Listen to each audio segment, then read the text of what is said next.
Es momento de nuestro segmento de recomendaciones médicas y como habíamos anunciado anteriormente, las recomendaciones del día de hoy son muy importantes porque se trata de sobre cómo conciliar el sueño. Sabemos que muchísimas personas hoy en día por diferentes factores a veces les toca o les cuesta un poco de trabajo poder conciliar el sueño. Así es que el doctor Adrián Coulson ya está listo con nosotros para brindarnos esas recomendaciones. Buenos días, doctor, ¿cómo está? Después de vacaciones, ¿qué tal pasó?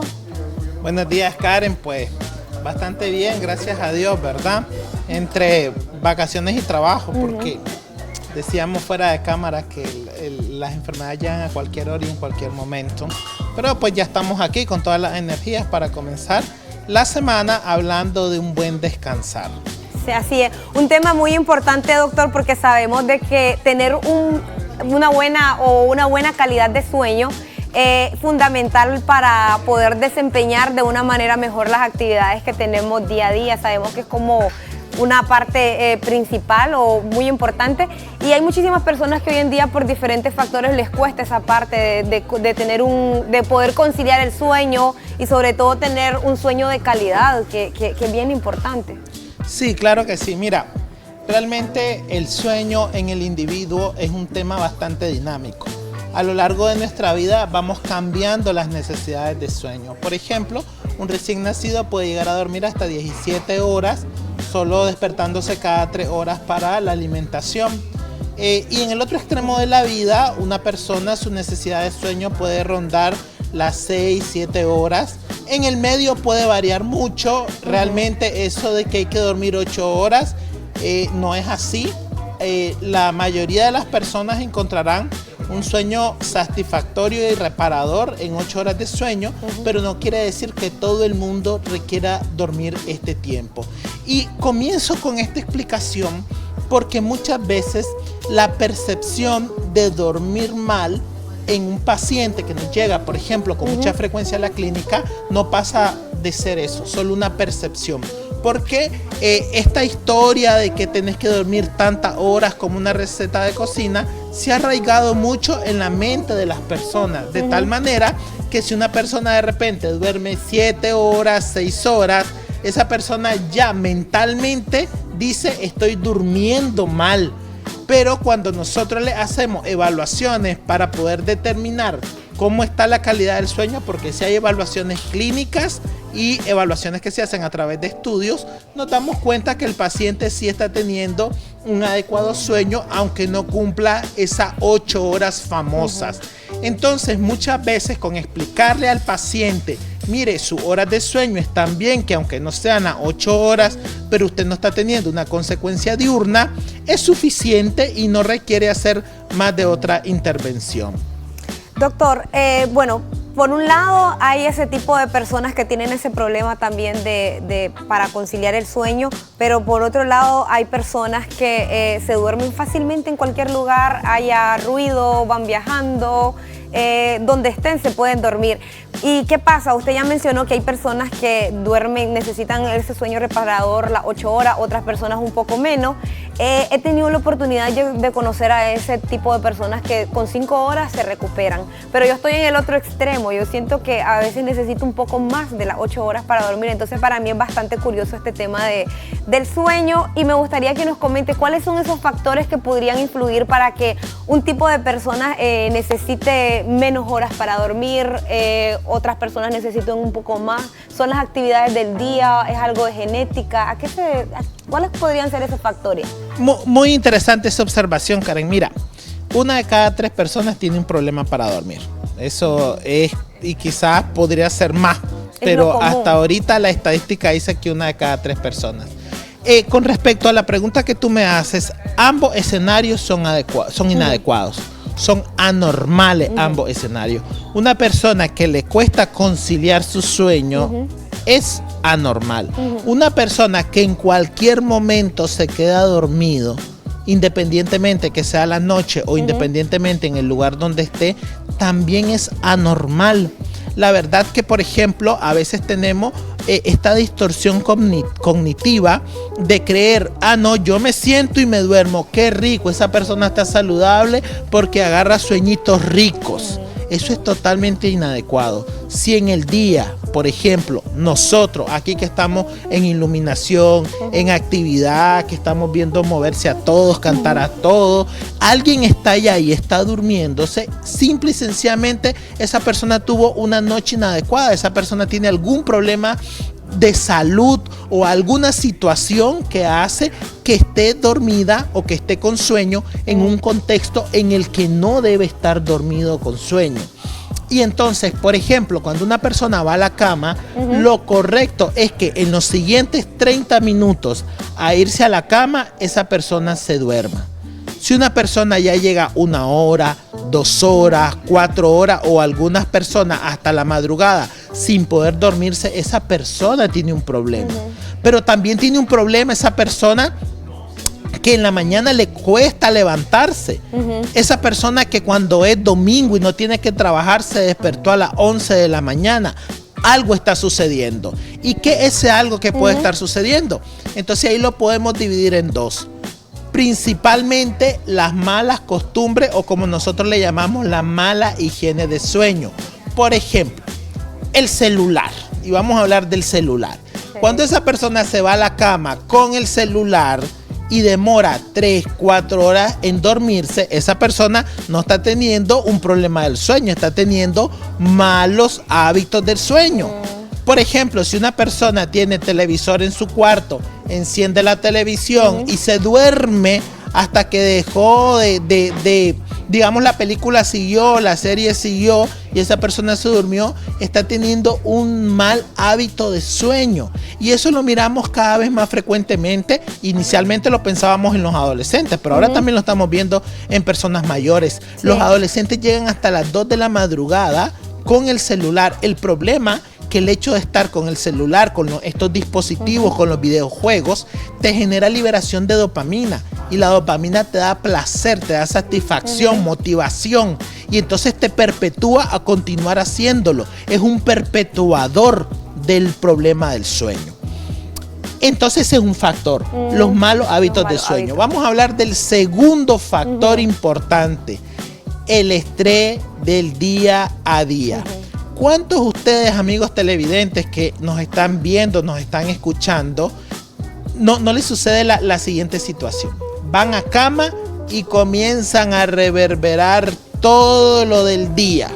Y después que terminaron de pensar y repensar todo lo que sucedió en el día, comienzan a lo que va a suceder al día siguiente. La ansiedad. Y comienza ese tema de un estrés máximo, te puede llevar a síntomas de ansiedad y eso es un excelente bloqueador del sueño. Por eso es que las personas cuando están sometidos a altos índices de ansiedad y no tienen las herramientas suficientes para hacerle frente, eso va a ser una interrupción del sueño. La cronodisrupción, que es la interrupción por cualquier causa del sueño, va a tener consecuencias más allá de no tener una noche placentera, porque eso es lo otro. Hemos visto el dormir como una moneda de dos caras, me hace descansar o no me hace descansar. En realidad el no dormir se asocia a un montón de enfermedades cardiovasculares, metabólicas, neurodegenerativas, afectiva, psíquica, y te pudiera mencionar una lista, inclusive hasta enfermedades autoinmunes las puede despertar el hecho de no dormir bien. Sí. Entonces, el segundo factor que se llama el estrés de día a día y la falta de herramientas que tengo para hacerle frente a ese estrés, y me gusta hacer esta aclaración porque el estrés no es un problema en sí. ¿Qué persona no está sometida al estrés? El problema real es las herramientas que yo tengo para hacerle frente a ese estrés. Si yo no tengo las herramientas suficientes, que esas se pueden aprender a través de la psicoterapia, por ejemplo, el estrés va a llegar y me va a interrumpir el sueño. Y esa persona va a llegar hasta las 2, 3 de la madrugada sin poder dormir. Entonces ya tenemos dos factores. El tema de los dispositivos, el tema del estrés con las consecuencias emocionales. Vamos a un tercer factor. Las enfermedades. Y hablo de las enfermedades, por ejemplo, la obesidad con la apnea obstructiva del sueño. Hay personas que son obesas, se acuestan y empiezan a tener una necesidad de falta de aire. Sí. Hay personas que, por ejemplo, tienen un dolor lumbar, puede o no ser asociado a obesidad o un dolor en cualquier área del cuerpo, y el mismo dolor no lo deja dormir.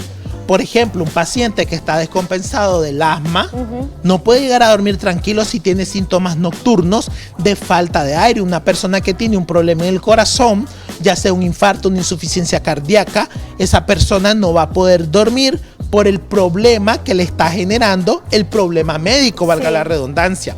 Entonces ya tenemos 3 factores. El primer factor, los dispositivos y las malas higienes de sueño. El segundo factor, que tiene que ver con los factores estresantes del día a día y la falta de herramientas para hacerle frente. Y el tercer factor, las condiciones, los problemas médicos, llámese la obesidad, la apnea obstructiva del sueño u otro tipo de enfermedades como las dolorosas. Sí, doctor, ya mencionó también la parte de los hábitos, que esa parte creo que influye en muchos factores también. Podría ser uno de ellos, bueno, la alimentación, creo, porque a mí me suele pasar. De hecho me pasó en las vacaciones que, por ejemplo, a mí me encanta el café, pero yo procuro tomar café solamente en la mañana, porque yo he logrado identificar que si yo tomo café después de mediodía, en la noche me cuesta conciliar el sueño. Entonces, ¿qué me pasó en las vacaciones? Por estar con el calor, un café helado a eso de las 6 de la tarde. Entonces, cuando ya me iba a dormir, no me podía dormir, y yo, ¿qué me pasa? Tengo insomnio, ¿pero qué pasa? Mi cerebro, yo siento que está pero trabajando activadísimo. Entonces, yo he logrado identificar que cuando me pasa eso, que me cuesta dormir, y yo trato de recordar, ¿pero qué? ¿Por qué? Por el café. Claro, cuando nosotros le estamos dando consejería al paciente sobre cómo mejorar su sueño, podemos dividir 2 fases esto. La primera es bloquear los bloqueadores del sueño, y la segunda es facilitar los inductores del sueño.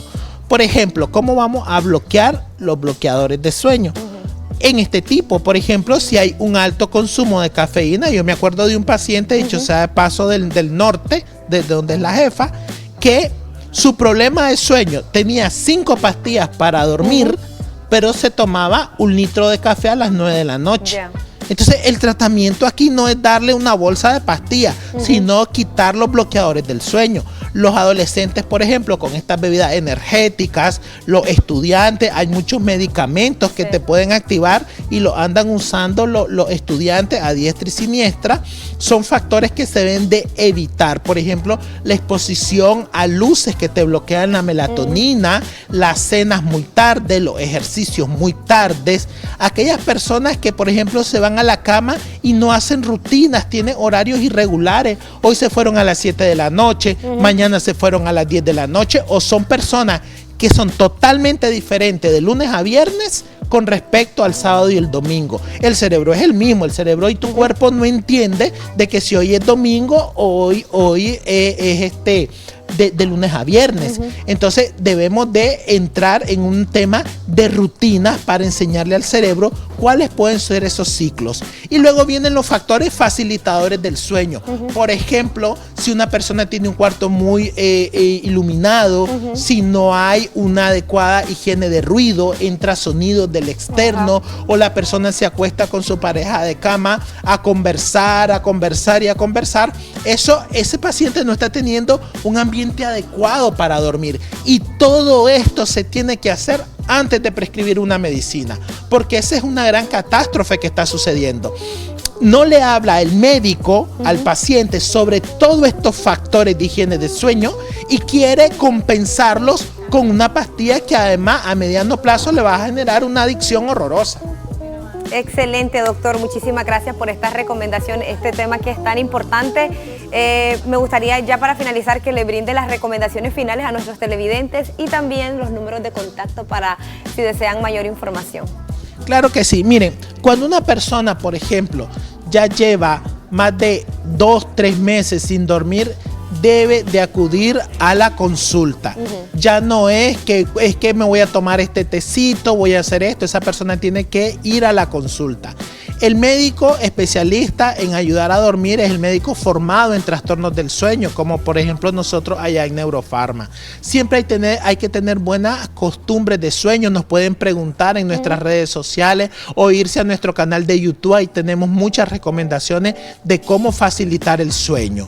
Luego, no medicarse, ya ni bajo prescripción médica de un médico que no esté entrenado o por recomendación que otra persona le está tomando la medicina. Tiene que ir donde la persona que sepa de este tema. Y luego, el principal medidor de cómo estoy durmiendo es cómo ando en el día. Si yo en el día ando cansado, con sueño, con falta de energía, con falta de motivación, me estoy molestando fácilmente, ya no estoy rindiendo en mi trabajo, en mis estudios, ese paciente requiere una atención médica porque puede tener un problema más allá de no dormir, puede tener una condición médica que a mediano plazo se puede tornar muy grave.